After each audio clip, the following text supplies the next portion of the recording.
What's up, everybody, and welcome back to another deck profile here on the channel. Today, I'm going to be talking about the Percival de Rolo III Vengeful Sharpshooter list that I took to this week's Webcam Wednesday. Before we get started with anything, though, I do have to give a massive shout out to two people. Number one, Barrett Bryant, who brought essentially this list to one of the top 8 drafts that we played. This list was very explosive. I liked it so much, and so then I showed it to Rebby Lynn, another content creator in UniVersus, and they actually piloted essentially this list. They made their own tweaks, their own changes to a 5-2 finish at the Denver Regional. And so I wanted to just take their cool list. I think I changed 2 cards maybe, and then we just ran it. And so with shout outs out of the way, let's talk about how the character works. So Percy is a 7 hand size, 20 health character that says after you play a move, your move gets fast, and then every time that you play a card, you get you can pay a health, and then both of us, me and my rival, commit 1 foundation. The top ability is the main thing that we're playing with. I want to remove a thing and then make stuff so fast it's unblockable, but the bottom response is not bad either if you need a little bit of disruption on their turn, or if you do the math and you need to make them commit 1 extra thing in order to make it happen. He's pretty good. And so normally whenever I do my deck profiles, I start with the attack lineup. Today we're doing something a little different, and I'm talking about the most important card in the deck, and it's just Science Bros. This is a Science Bros OTK deck, where the goal is, Science Bros says, every time that I remove a card from anywhere, my move gets +1 speed and +1 damage. So when I remove with Percival, +1 speed, +1 damage. When I remove from whatever ability, +1 speed, +1 damage. And so I'm going to see how many times I can trigger Science Bros on any number of attacks and give my moves not +1/+1, but over the course of the game, +20/+20. Very, very strong card, and basically everything leads to Science Bros, to the point where this is the hard mulligan card. If you don't have Science Bros in your hand at the start of the game, no matter what, you could have 7 playable foundations, throw it all back, you have to draw Science Bros. You get 14 tries to try and find the Science Bros. And so with that said, the first attack that we're playing, and my favorite attack of the deck by far, is just No Mercy Percy. His ultra rare 5 mid for 6 wears Science Bros incredibly well and takes 3 cards from your discard pile, puts it back in your deck, redraw for a little consistency. As well as this card has Echo, and so if you have a way to snap yourself a little bit of momentum, this card instantly is just like a 12 damage move. It gets very fast with Percy, very big with Science Bros. It feels incredible. That momentum snapping card, though, is just Dual Needle Lunge. This card has 2 purposes. Number 1, it plays a move and clears from the card pool, but going to momentum, so you get to use things like No Mercy Percy. But number 2 is it has a 3 block mod and is a tech card. So I'm allowed to remove these from my discard pile for my moves to get +3 speed, which is very, very good. It's very, very good for random +3 speed. In the same vein, we've got 1 Betraying Shove. This card is another 3 block mod tech piece, but it has another keyword that's important, and that's the throw keyword. So whenever I take and I use my Science Bros and combo out and give this thing +20 damage, it doesn't matter if they block it or not, they're still going to take the half. Very good, very great turn 2 poke, or a finisher if they are very low on health. Up next, the next card that we're going to play is Tinker Shot at the 4 of. This card's a little whatever at first when you first read it, but essentially it says that when you remove it for non-Percy abilities, because you don't want to remove it for Percy, you want to remove it for other things, you give your move +1/+1, which is an extra +1/+1 because of the Science Bros. I'll leave this over here. So it counts as essentially +2/+2 whenever we've got the Science Bros trigger. The other thing that this does is I have Science Bros in play. I use Percy. I remove whatever card. It gets +1/+1, and then it has a blitz to say remove any other card on my discard pile, which also includes Science Bros for another +1/+1. Card's very, very solid. Up next, we've got 4 Pepperbox Fire, another tech 3 mid block to make my moves incredibly fast, and then it has the added bonus of if I touched you before, this one also gets the added bonus of a speed, as well as it's just a 3 damage move that wears all of these cool stats very, very well. And then the last attack of the deck, the only non-tech attack of the deck, is just for Battle Aura. This is a range card, and so you still get to give it the speed with Percy, and it wears damage late in the game. There's a ton of flip abilities, not just on Battle Aura itself, but inside of the deck, and so it easily can become like a 7 high for 8 on turn 2. If I play 2 of them, it represents, what, 14 or 8, excuse me, 18 damage that they can't, or 16 damage, math, 16 damage they can't really contend with. And this card is just all around just a monster of a card. And there you have it. There is the main attack lineup for the deck. Everything like opening these two cards on turn 2 is just such a killing, to the point where I want to play them at a 4 of, but at the same time, this card is a 2 check and it feels a little rough to check it, especially when our key piece is a 3 difficulty. There's that hazard of going first. But let's now talk about the OTK aspect of the Science Bros deck, and it's all off of the back of, we know it, we love it, combined firepower.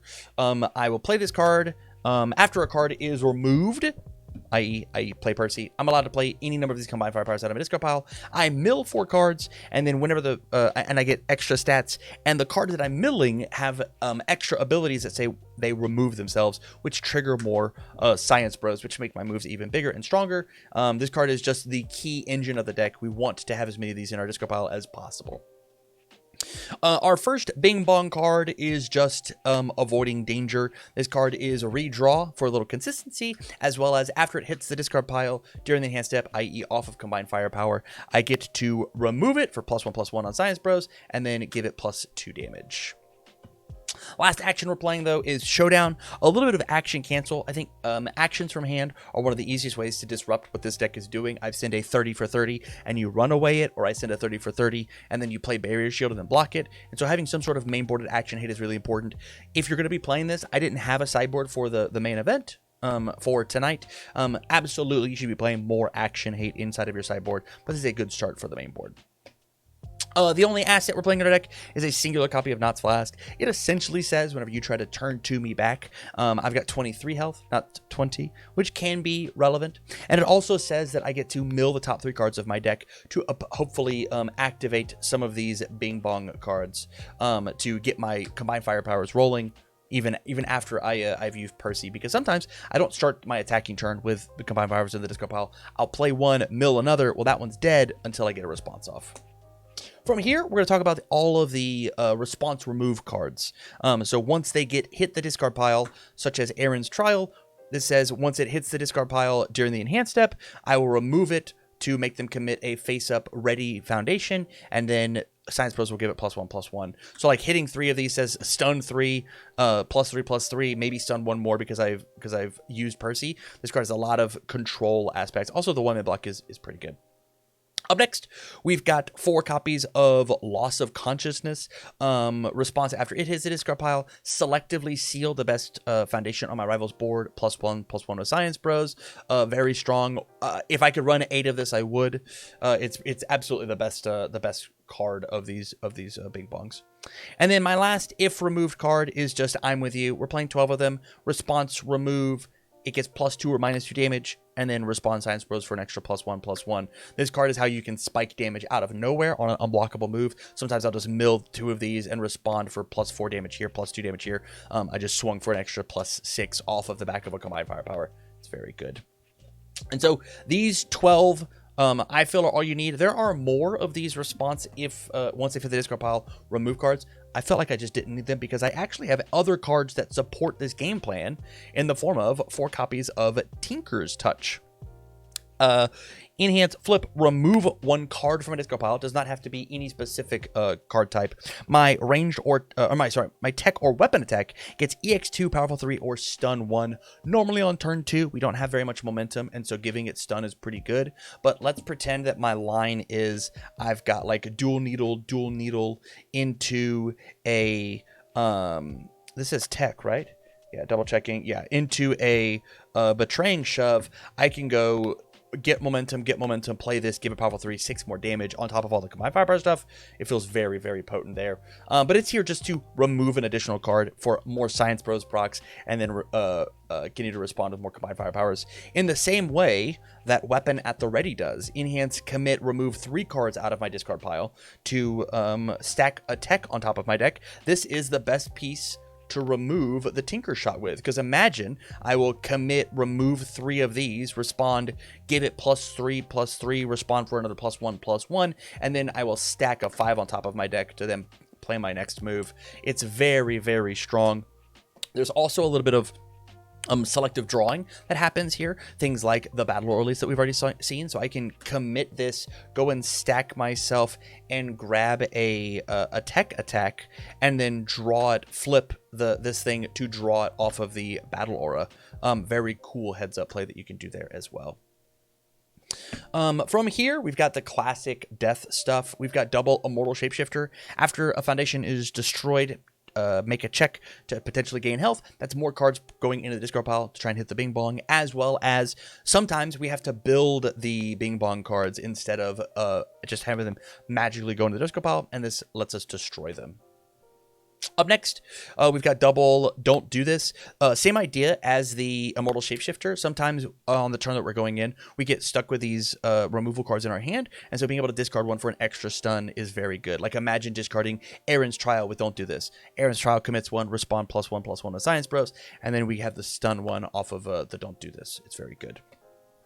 Up next, we've got Foresight. So not only is this a good 0-diff when we are playing a 2-check, I'll find him, whenever we're playing a 2-check in our deck to make our turn 1 building very safe, but this card also says that you can enhance remove, which triggers Science Bros, triggers Combined Firepower, reveal the top card of either of our decks. So I get to know the information of what's going on with your check, or I just remove it for +1/+1 and the firepower. This card's very solid. And then the last foundation that we have in the deck is just 4 Botons Coaching. Again, that selective draw is very good.